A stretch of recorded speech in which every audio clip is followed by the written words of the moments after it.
How goes the day, lads? It's going pretty good. Let's talk about the I'm people in still chat. alive. And that's really what I set the bar at every day, by the way. That's important. Alive, maybe, hopefully. I was saying earlier because I like to keep my streak of making bad decisions up. So on our way home last night, after, by the way, we drove through to get to Du Bois this weekend. We drove through the storm that shut Buffalo down. Did that stop us from playing with our toys? No, it did not. It did, however, add 3 hours to our trip. And also, I have to give full props to Brent Weiss, who drove both ways. We had about an hour to an hour and a half where it wasn't bad visibility, it was no visibility, and we literally just basically had Baby Jeebus taking the wheel because it was nuts.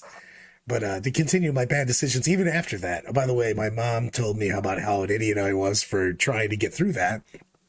And then I get a notice in my calendar that says, you've got blah, blah, blah doctor's appointment early. I'm like, who schedules doctor's appointments after they drive all night home? My question was, at this point in your 40K career, I'm still shocked that you just schedule anything on a Monday at all. Yeah. I would just assume you leave Mondays open. Look, man, I've been wrong. I'll be wrong again. Brad, what time was your appointment this morning? Doubled it up. I had an 8:30 and a 10:30. Nice. I had a 7 o'clock blood draw and then a 7:45 doctor's appointment in the same building, at least. Well done. Well played, sir. Well We're played. gonna have you here tonight, so we're gonna have to. I'm gonna have to try to keep us on schedule, I guess. Not a That's chance. a horrible recipe for success. All right, so we we're gonna mentioned talk the boys. about. I'll try a little bit. We're going to talk about terrain tonight, the different varieties. We are going to talk about Du Bois, which is probably what sparked us talking about different varieties of terrain, and then of course, random nonsense of experience from Du Bois GT. I'm talking about Vash so Store too. We had reveals this weekend too. We got to talk a little bit about that. I mean, I suppose we could spend 30 seconds on that. Oh, come on. Well, first off, let's go into the boys because we were talking about it. So we do have the TO here. I mean, it's a handful of GTs that Brian runs now at this point. Give us a rundown of how the event was. Let's talk about how many players you had. Let's go into your train type since that's one of our themes tonight, and then let's discuss your podiums. All right, so Boys GT had 89 registered. We had 80 show. We had 9 that were in Buffalo who chose not to brave the 77 inches of snow and drive out. It was a good turnout. 5 rounds went really, really smooth. The big thing with Du Bois is the thematics of it. We might have a few tables that look real similar, but almost every table is different, or at least slightly different on the layout. We used GW layouts. We used all 3 other layout designs. We had WTC layouts. We had a couple different layouts from Australia Brian, that were given to me. Tons of different stuff. Can you bump your volume up a little bit because they're saying in chat they can barely hear you. Oh, they can barely hear me? It's because I'm old. So the big thing that we did the most was we had a variety of terrain. We had some tables that legitimately a couple of the top tier players that were at the event came up and went, can you tell us how we should rule this table? Because we kind of leave it up to you guys to do the tables. And the big thing with that in doing the tables is it gives you a chance to do stuff. And if you're both playing Knights armies and you get to the table and you're like, man, this is going to suck for both of us. Take the time, talk it out, figure out how to make it so it works for you guys. One of the tables that we had that people just kind of walked up to and went, I don't know what's going on. There was 2 Fortress of Redemption, 4 bastions on it, huge pieces of area, ruins, ruined walls sections. And they were just like, I've never played on terrain that wasn't just ruins. How do we do this? And it was fun. It was a good time.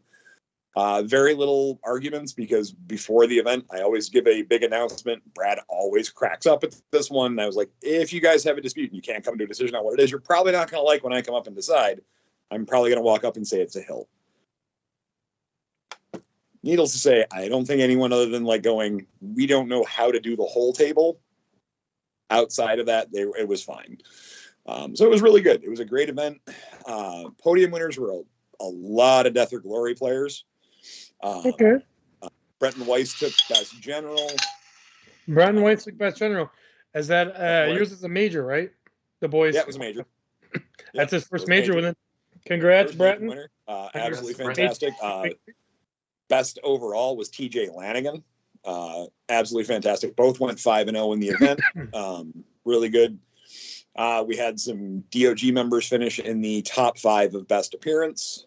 It was absolutely fantastic. One of the local guys from Rochester, which is where the event is held, won best appearance overall. Sick It's the display first time board. that's happened Sick in display many board. Sick display board. Thousand Suns with a huge, like, partial pyramid, sky towers on it, lights, fog effects. It was fantastic. Yeah, those are really good. Well, congrats to TJ for another overall this season. Guy just racking them up this season. Hey, man, you know who did really well in the overall? This guy. You know who wasn't going to get anything? Brian goes, Paul's before and goes, hey, you did really well in the overall. You were, however, using my army, you idiot, so I'm skipping you. And he paused and goes, are you okay with that? I go, of course I am. He's like, good, because I wasn't going to change it, but I was just going to ask you. Technically, Brad with my army came in second overall. I wouldn't let him carry my display board around because, I did supply him with 6 bottles of wine on Saturday before round 3. Okay. Personal best, If by it the took way. until round 3, that means he was pacing himself. So I feel like this is a win for everybody. So you're an event that would classify as random because you just use tons of different styles. Yep. Absolutely. So, Brad, as one of the players there, how did you like that? Here's my thing is that you have to come into different tournaments with a different mindset of what you like. And Brian gets a certain crowd at this particular event, which is different than, say, Salt City or some of the other ones that he runs, because of the fact that this is known as a more of a, and it's not like it's not serious, but it's more of a fun. There's going to be some randoms. We used to do a lot of random styles of missions and stuff like that too. So this is a tournament where if you're not willing to adapt and play on different tables and slightly different rules scenarios, that you probably will not have as much fun. However, if you're coming for a fun time and you're willing to adapt to different terrain sets, then you're just not playing only L's or only ruins and stuff like that. Then you're going to have, I like to adapt. I liked it actually because it made you have to play differently than you normally would, than just I'm doing this is against this list, this is how I play. But you have to be willing to be that person, you know what I mean? And just adapt to different, basically, we play so much of the same in competitive, and if you get hyper competitive, we play a lot of the same types of terrain. And it was nice to play with some super random. When we played with old Fortresses of Redemption, we had some of the bigger, I don't even know what to call them. They weren't just crates. What were the oblong? I don't know. Like, but there was different styles of stuff. It was all very playable. It was just different. So what is the Jenga Tetris tables? I got someone saying in the chat. So, it was a table that a couple years ago, I was we did a holiday event that was legitimately just a random, bring 1,000 points. We're going to give you a random teammate. And we just made like a table with cargo crates, but we made them look like tanks and bane blades and all kinds of silly stuff. Cause it was legitimately a fun event. Somebody's like, man, you'd never put a cargo crate table fully together on a table. And I'm like, you can definitely do that in 40K. There are shipping yards. And somebody went, you'll never do that. And I went, watch. And I own a lot of cargo crates. I probably could have done 3 tables like that. But okay. I'm gonna have to see a Yeah. picture of this table later. There are pictures of it going around the internet, I think Saturday morning, and I don't think people were giving it the credit it was due, because I thought it looked really cool, and it looked absolutely playable. It looked super functional. I agree with you. It looked like kind of a cargo shipping yard type thing. But you know how it is. Internet does dumb internet opinions sometimes and whatever. But I thought it looked sweet. All right, I'll have To to be look at honest this with you, I table. mean, there was only 1 or 2 negative comments in Comp 40K on it, which for Comp 40K is a pretty It's pretty mild. pretty small Yeah. amount. So it was it was fun. No one really complained. A couple of the guys when they did it, they're like, "Hey, can we make these 2 breachable?" And I'm like, "Do you guys agree to it?" And they were like, "Yeah." And I'm like, "Have fun." And I walk away because I don't care what you guys decide. It's what you choose. You know, I mean, the nice part about having the players take the few minutes to talk about their terrain before the game is that puts the onus on them to make it fair and balanced to them. And if they can't decide, we can help them. We can give them suggestions, tell them, hey, these are what we play it as, kind of thing. But if they go, no, there's no way, well, then it's a hill and I walk away. You know what? I didn't have that happen at all. I do want to add to this to everybody watching. When you go to, doesn't matter what tournament it is, it's important that you don't have that discussion on turn 3 when you think that you're hidden and you're not, or your opponent thinks you're not hidden. And just talk about that stuff beforehand, man. Yeah, nothing's gonna come well from it. If one person thinks it's something, another person's another, and you get a TO involved, and he's gonna have to rule with one of the two. That means one of the players is gonna be upset about it. So 100% agreed. You should definitely have that conversation before every game. Yeah, we on that note, I played at not the boys this weekend. I didn't have the money to go to New York, but I played a little RTT that was using GW terrain, and I had 2 tables I played on that they had made the middle pieces on Type 2 with cargo crates. They made like some cargo crate L's and put them on those 2. And so in my mind, I'm looking at them as like, those are cargo crates. I know what cargo crates do. You have to go up and over. You can hide behind them. They block line of sight, whatever. And then I realized, like, before I'm doing my move, I'm like, wait, does my opponent think those are cargo crates, or do they think those are normal ruins that you have in the middle of GW terrain? So I had to verify that, because as a Tau player, those 2 things are very different on how I want to play. If I think the train does one thing and my opponent thinks the train does something else. So we kind of discussed random, so I got some opinions there.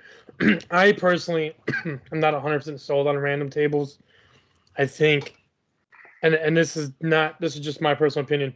I think if you have, and granted, this is the boys is not a super competitive event, so I guess it makes perfect sense for it to be there.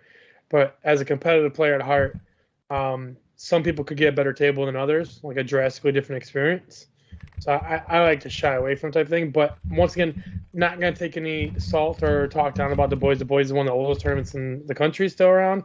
It's one of the old granddaddies. I'm 100% going to be there next year. But at my personal preference, I don't like random. But let's discuss some other types. So we have the GW, right? We're going to go into. We have FLG, which got Brian on here, one of our experts of FLG. Because why?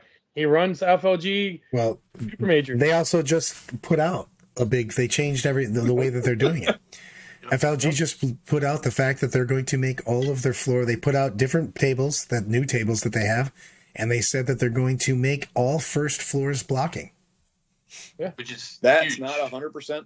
I know what they said. Well, true. They put out the picture afterwards to explain it, right? Yeah. I had played the last FLG event I played on, I think, was the Dallas or the Texas tournament they have in the summer. Not this year. I played last year, and that would have made everything completely different if that had been the case. Because I remember very clearly, I played around on, they have like the Gothic ruins table, or that's one of their 4 is like just a big giant traditional blown out walls, windows everywhere.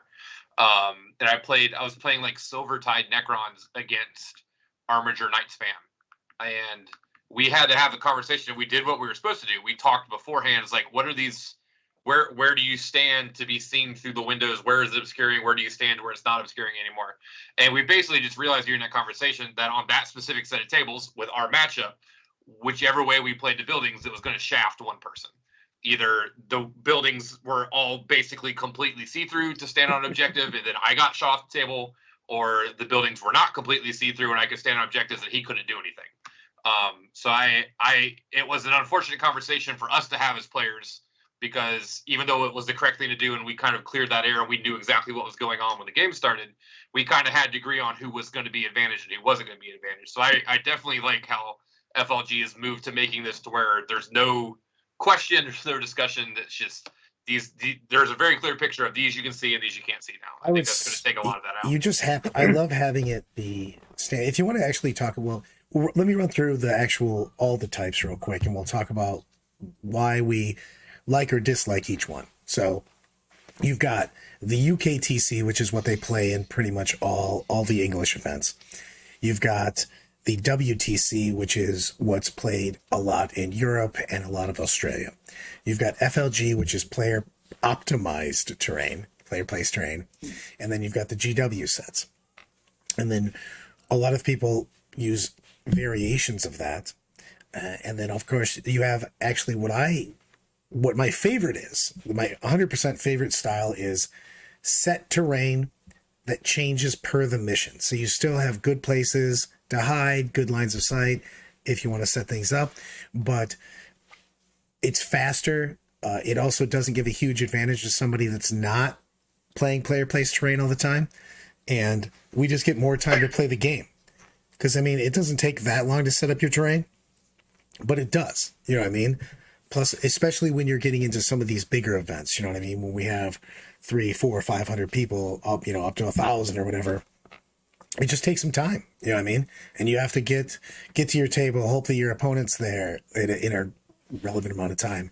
So I like anything that smooths the game down, but I also like anything that makes it so I don't have to have any more discussions that we already have, because I just want to have fun. You can see that.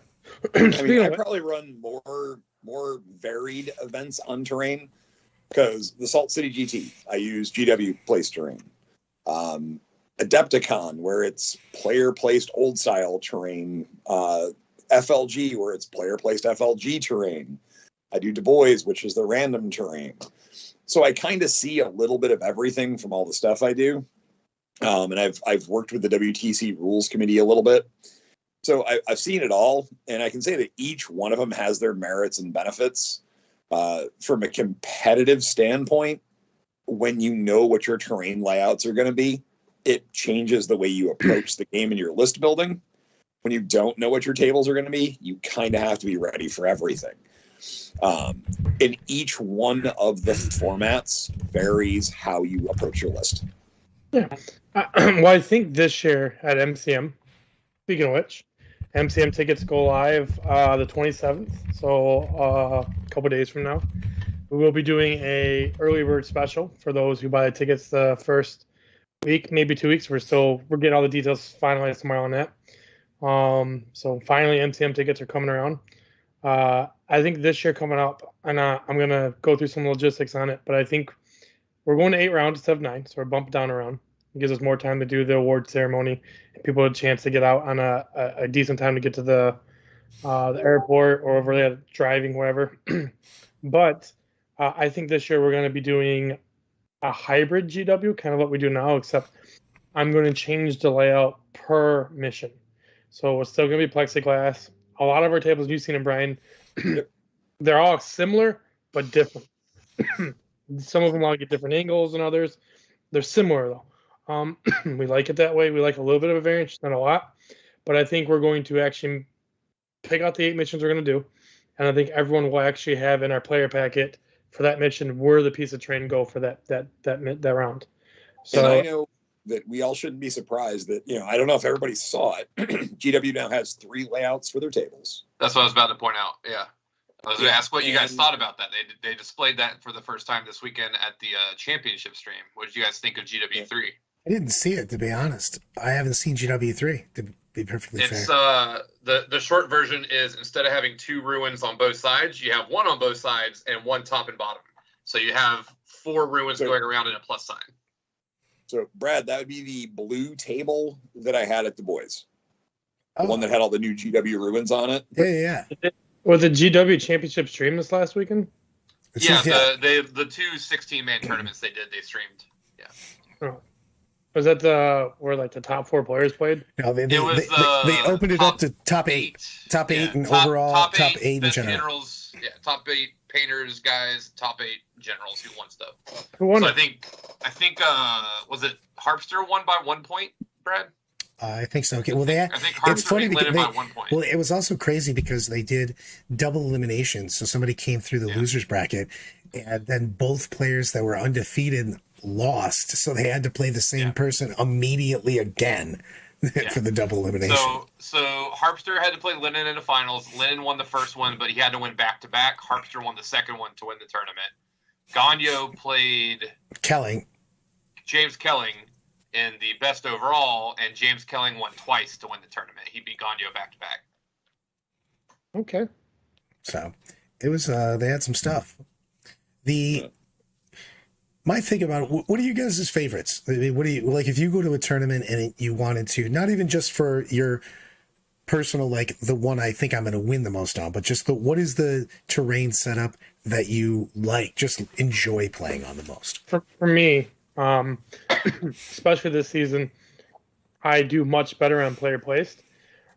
Most people don't understand how to place against Tau, and it's very abusable for Tau players if they know what they're doing.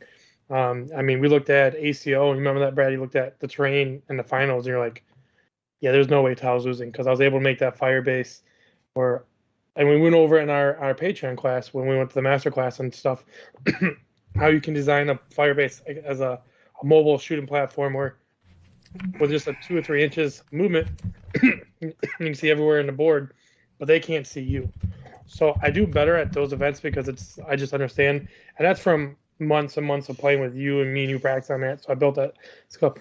I'm not a fan of it though, because I believe it allows the top players to spread that gap even more and take advantage. I mean, I don't think top players need the advantage. So the fact that we're giving them a bigger advantage it just doesn't seem fair.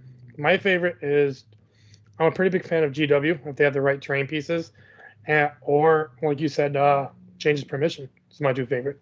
I like WTC change of permission a lot. I mean, with the player place today, I mean, Lyle and I went down to a North Carolina tournament, and we were talking about it, and he's like, yeah, after I placed, I think he goes, I can't remember, he's like 2 or 3 of my games, I just knew that I had a huge advantage, and I thought I was going to win because I won so well, basically did so well on the terrain. So basically he put out his stuff and was just like, I'm going to have angles all day long.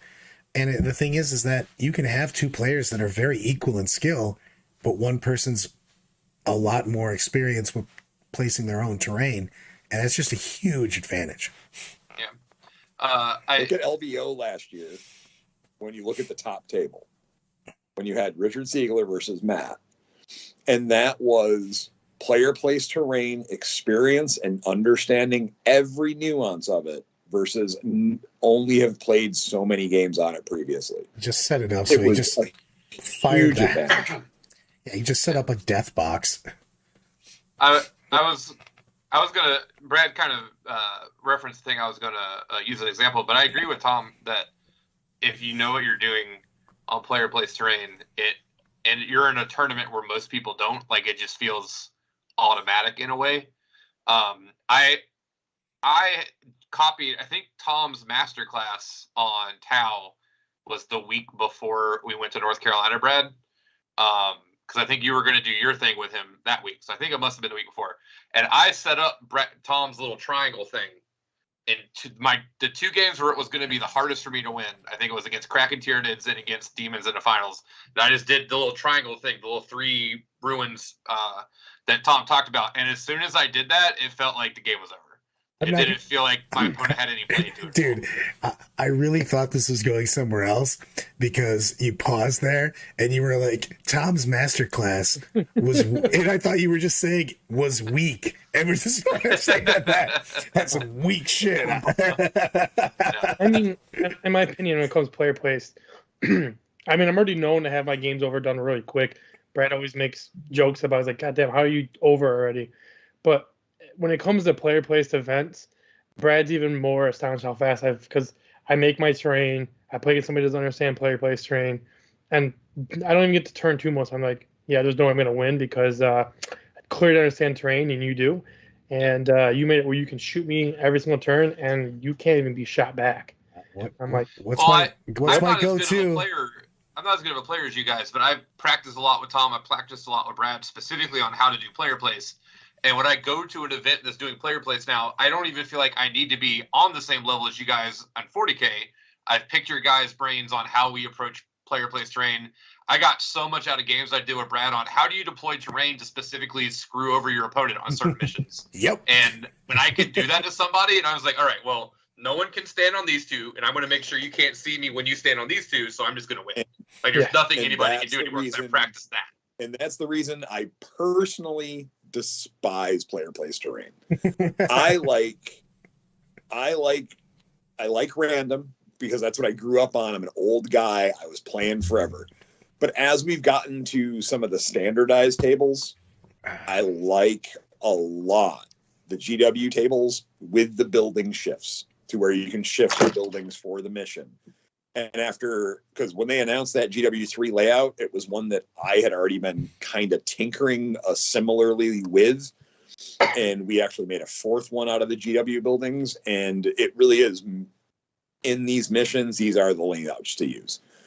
It works really nice because it keeps it fair and balanced for the high skill player to the low skill player to where you at least know what the terrain's going to be. And now you have to play your army versus your opponent's army without a skill gap, other than you know your army better than your opponent. You started. I will say, I'm sorry, Brad. No, it's just he just said, I'll give it a snippet, and I'll give it back to you. It just made me think.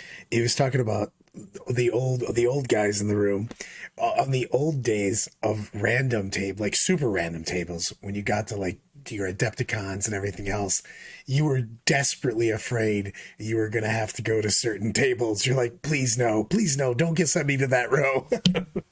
I'm playing Tau.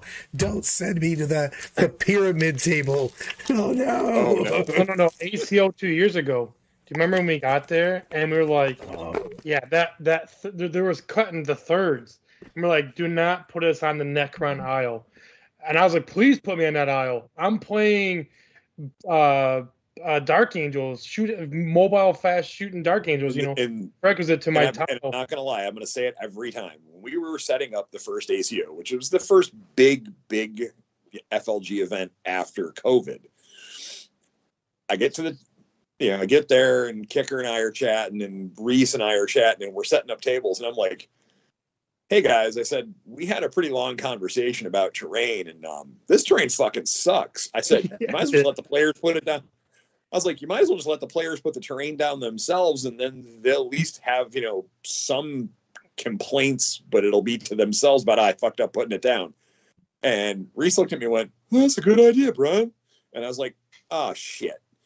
Dude. And then the next big event they ran, player plays terrain, was the thing, and I'm going, I put that idea in their head, dude. I'll take a little blame. That very I first. I just want to give you 100% props on your impression there, though. That was a great impression, dude. You spend a week on a boat getting drunk with a man, you pick up his voice pretty well. Dude, the first game I played at that ACO, I just put my entire army on the line because there wasn't a piece of terrain on that board that was big enough for me to hide anything. So I was just like, well, I guess I'll just go for it.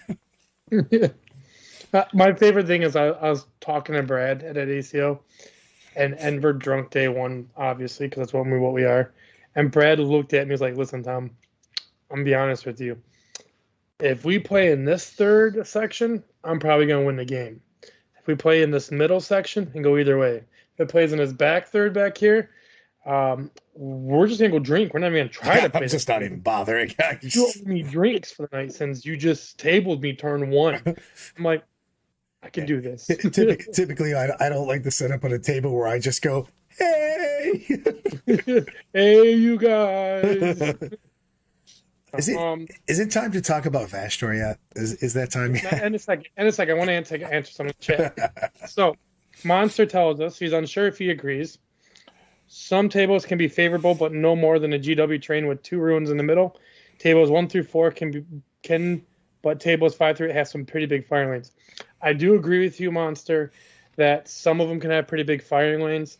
The thing about that is that's when we switched to the new missions, and they didn't give us new table layouts yet. So a lot of people were like, table 1, no one even used because it wasn't even usable in the current missions.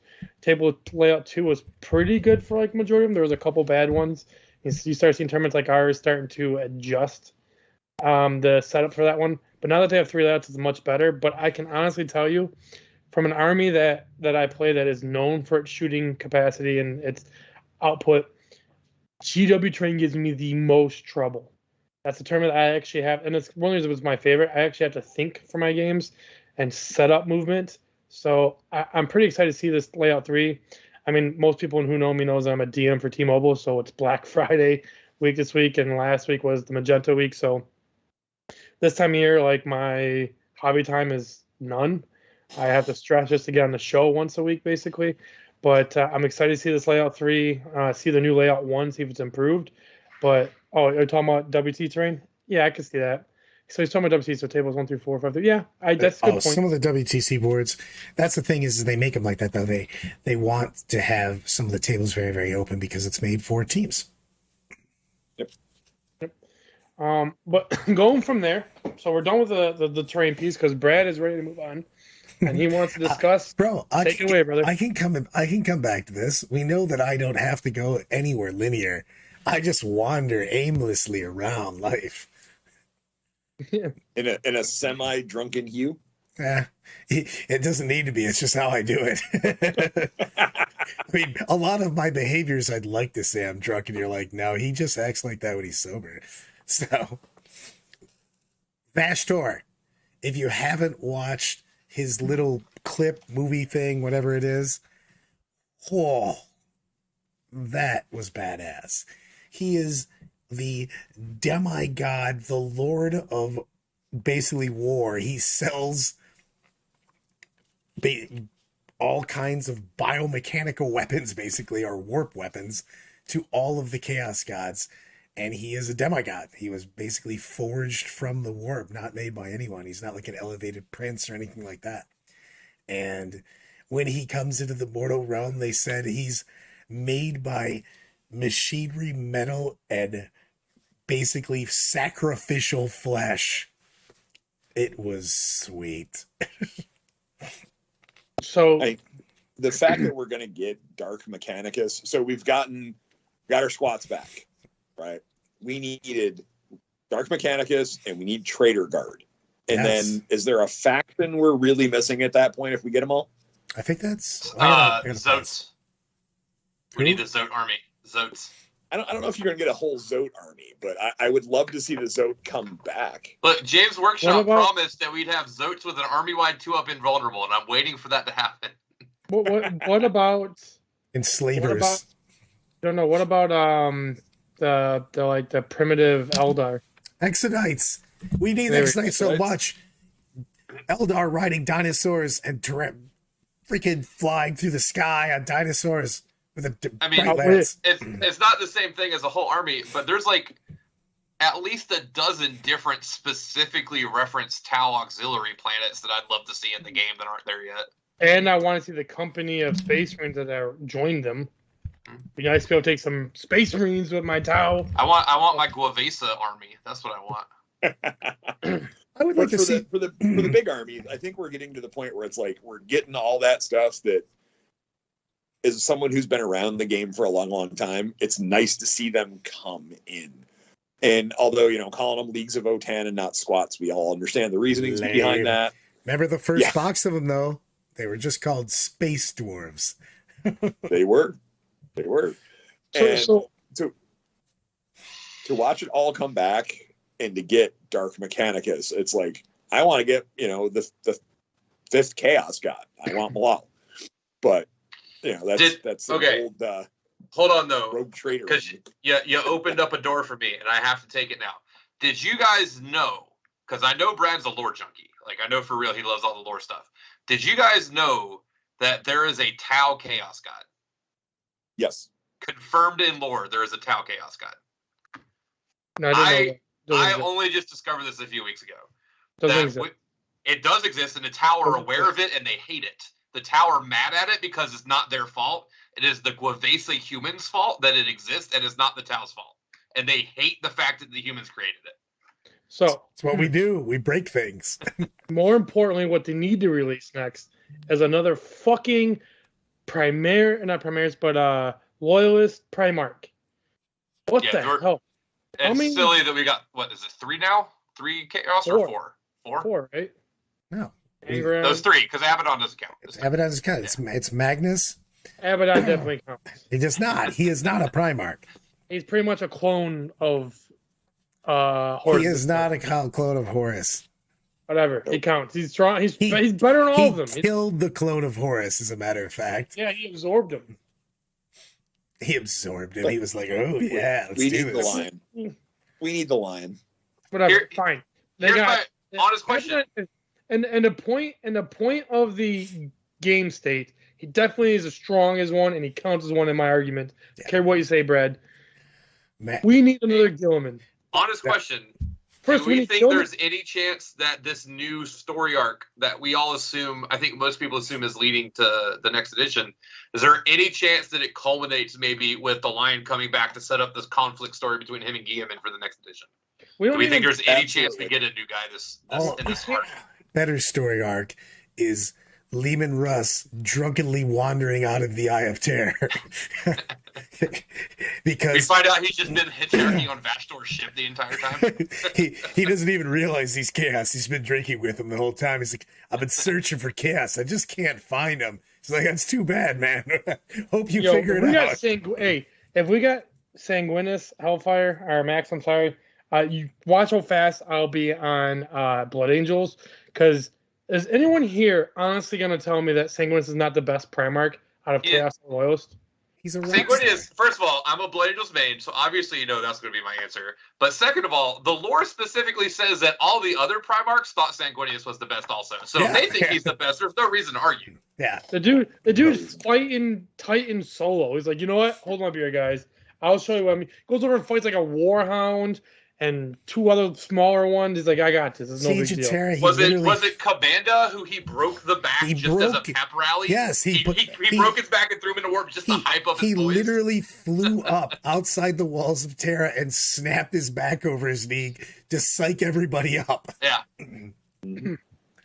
If we get Sanguinus Dover, man, it's over. Oh yeah. I will play Blood Angels. Modix got it. He even has the goat emote going on. Sanguinus is the goat with the emote. Yeah, I would have to agree. But we just need another Primarch at this point. There's 4 big dudes for Chaos. It's silly. Can we just make them all playable? Who is eligible to? Who's still alive? I honestly don't know who's still alive that could come. They all are. Besides No. Iron Man. Sanguinius is. Ferris Manus had his head cut off. Yeah. The Iron Hand boy, right? He's the only one that can't come Ferris Manus kid. If he comes back, he's coming back Weekend at Bernie style. Look, I was gonna say, what if he comes back like Ronald Reagan in Futurama, just a head in a jar on top of a robot? Listen, they've technically all of them were dead at one point, but they've retconned everyone but Ferris and Sanguinus. But Sanguinus has Sanguinus saying that every day he's becoming more and more like Sanguinus, and they're pretty much hinting he's gonna be reborn one day. Dorn was supposed to be dead, but then they just found his hand, so they retconned that. No, that's the thing is like no one cares if Dorn's alive because he's the worst Primarch. 21st Black Templar. 21st ranked Primarch. No. Move it on. Anyways, man, he's got so much hate for him. Just go back to Chaos. as we all are lamenting the reveals, what does everybody think about the World Leader models? I have not seen them yet because they look nice. They're very good looking models, and I don't like Chaos, but they look nice. That 8-bound, is that what they're called? The ones that are just like chosen, but they have 8 demons inside of them instead of 1 demon. Well, they did a super good job with the nails. They've never done very well with the nails in the back of the head, and now instead of wearing their big hats, they now have dudes with the actual nails in them, which look pretty boss. Have they released the rules for these yet, or no? No, it's just models. So. Yeah, but the models look very nice. They now have a new model. Or are they regular Marines? Marines. I think they're regular, like, I think there's like fancy Khorne Berserkers. Dude, they've got got a hybrid chosen. They've got a Lord on a Juggernaut. Yep. I'm looking forward to seeing a little variety of chaos on the table that's more enjoyable to play. It's just Thousand Suns, although they're really, really strong and really good on the tabletop, they are one of the most boring armies to play. I know TJ loves them. He's not here tonight, but man, they're just like, okay, I'm gonna do this and cast some spells and do a bajillion mortals to you, and then I'm gonna shoot you with 100 bolters, make you take some saves. And I'm gonna jump back here. All right, your turn. All right, this is gonna be my only opportunity to say this though, that I got to play against Creations of Bile this weekend with the list that Brad designed for me, and that was one of the most fun tactical games of 40K I've played in a long time. Dude, tell that list. I was so good. So I ended up we're going to an RTT, and I didn't want to play like normal 13 to 15 crisis suits and 2 planes and maybe a Riptide or whatever. I wanted to mix it up and not try to try hard on the RTT or anything like that. I wanted to play something that would be a little more enjoyable for not only me, but hopefully my opponents as well. So 20 crisis, got it. Move on. So we took a battalion of Farside Enclaves. It would have been Tal, but I couldn't find enough hammerheads. We need a long I could only strike. find 3. So we took it starts off not sounding interesting. Conjure Fireblade and a Kroot Shaper. And then we had 6 Breacher units all inside of a Devilfish. And then we had 3 Hammerheads, 2 planes, and a Firesight Marksman with the super laser lantern to put like 6 marker lights on something. And so we just Breacher rushed the entire weekend. Just drove around the table, moving 20 to 30 inches, getting out, shooting. And it was one of the most fun lists I've played in a very long time because I stuck to Brad's old adage, you don't need to kill something if you could just stop it from moving. And so we just stopped stuff from moving the entire game. We played against Creations of Bile I got to play Mike Anderson, who's one of our DOG guys, so it was a really good game on Data Scry Salvage, which is always like a bloodbath anyway. And that was such an interesting game because neither of us were really going to be able to hold objectives, but it was a question of, we talked about it and we were like, all right, I'm just going to shove all my stuff into the middle of the table on turn 1 and hope that 60 Breachers and 6 Devilfish can't kill everything. And I couldn't, but I got close enough and I was move blocking like crazy. And it ended up being like a 65 to 60 game just with Breachers against what's arguably one of the 2 best Chaos Space Marine builds. So I really, really enjoyed that. Obviously, Creations of Bile is not as good if they're not playing someone who wants to punch them. And I was not ever going to punch.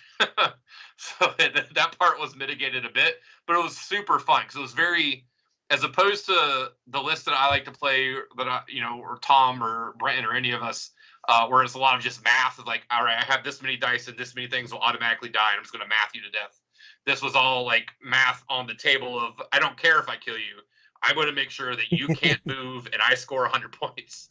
My first round opponent literally didn't get to. He didn't need to take his first turn. It was an unfortunate draw. We played knights, and I hammerheaded his 2 big knights, and then he had like 8 little knights, and those little knights got to move 3 inches on the first turn because all of them were move blocked because I went first. The other 2 games that were a lot more fun, I didn't go first, and so it was a fun reactive move block because they got to move out and make sure they could go sideways before I could stop them.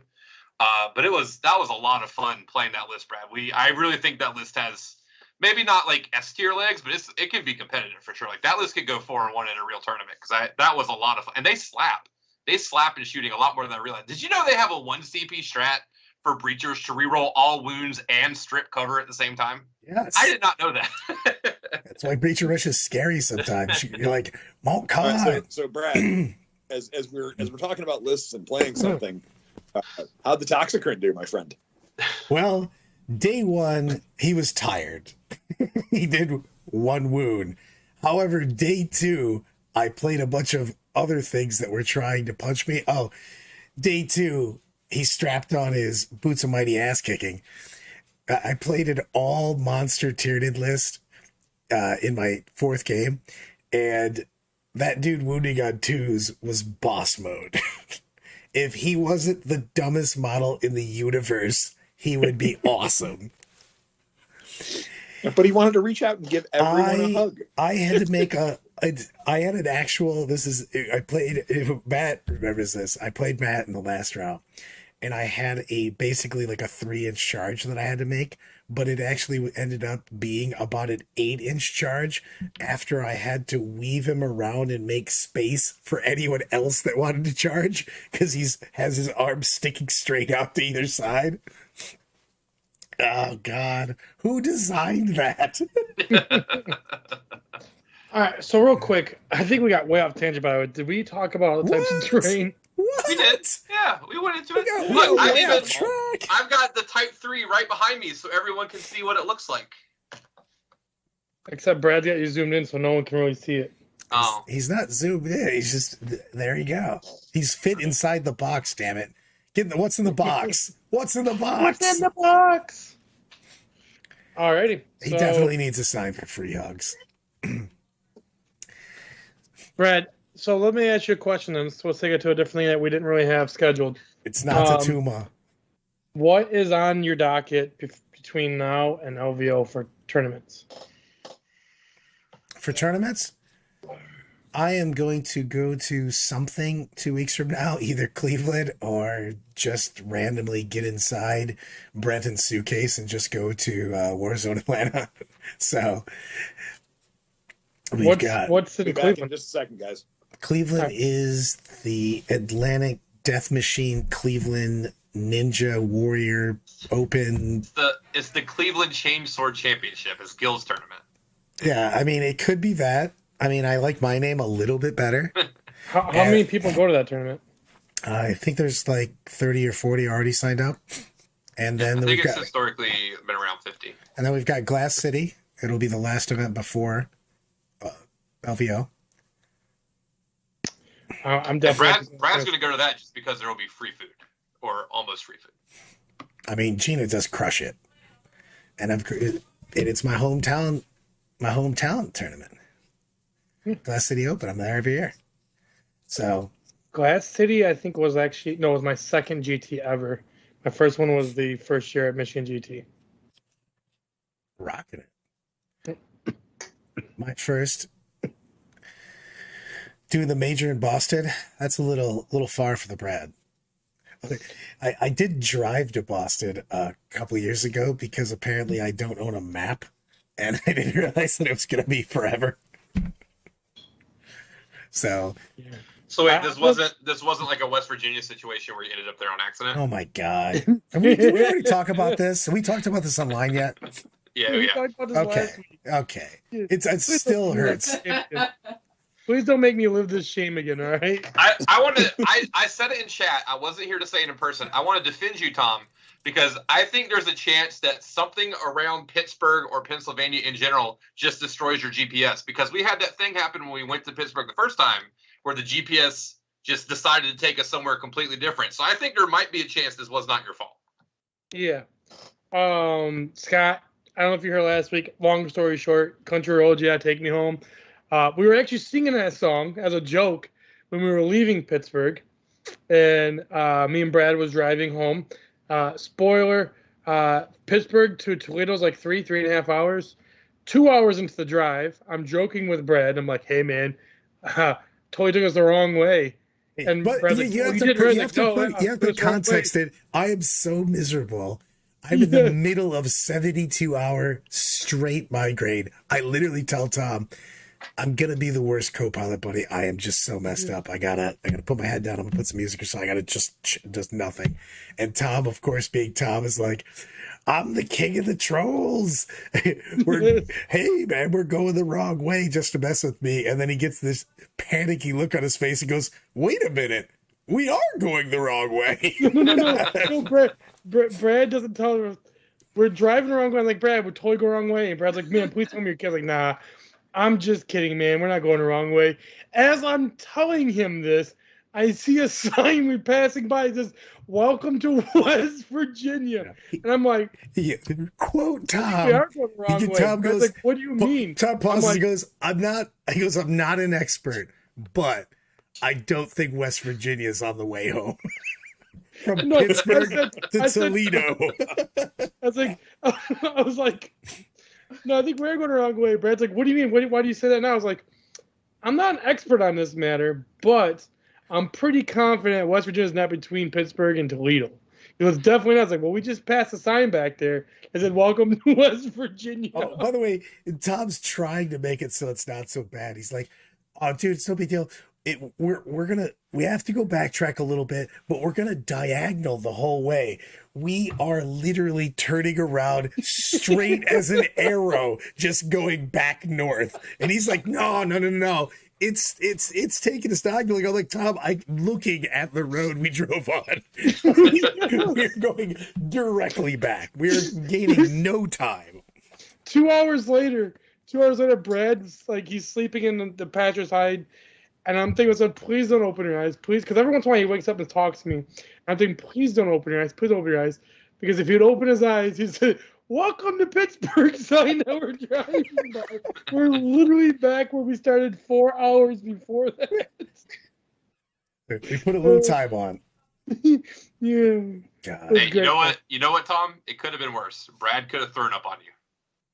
Dude, I did I don't know if Brett goes, Brad held himself together very well on the road. I was not doing well. I get a wee bit of anxiety, period, in the car, let alone when we were in one of the worst storms I've ever been in.